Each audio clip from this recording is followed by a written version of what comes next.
அரசு வழக்கறிஞர்களையும் பிளீடர்களையும் வாரிசு அடிப்படையிலோ அரசியல் சார்ந்த பரிசீலனை அடிப்படையிலோ கண்டிப்பாக நியமிக்க கூடாது என்று மாநில அரசுக்கு உச்சநீதிமன்றம் உத்தரவிட்டுள்ளது. பஞ்சாப், ஹரியானா உயர்நீதிமன்றத்தில் நடைபெற்ற கிரிமினல் மேல்முறையீட்டில் அரசு வழக்கறிஞர் செய்த திருப்தியற்ற வாதத்தால் குற்றம் சாட்டப்பட்டவர்களுக்கு தண்டனை வழங்க நேரிட்டது. இதனால் கடும் அதிருப்தியடைந்த உச்சநீதிமன்ற நீதிபதிகளான ஜே.பி. பர்திவாலா, ஆர். மகாதேவன் அமர்வு அனைத்து மாநில அரசுகளுக்கும் புதிய உத்தரவு ஒன்றை பிறப்பித்துள்ளது.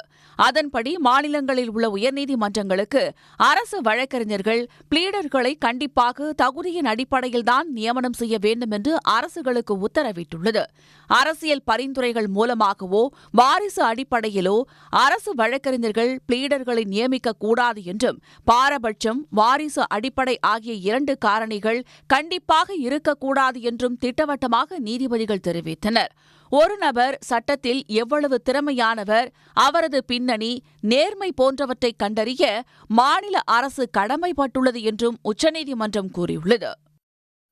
உடனுக்குடன் செய்திகளை தெரிந்து கொள்ள சன் நியூஸ் பெல் ஐகானை கிளிக் பண்ணுங்க.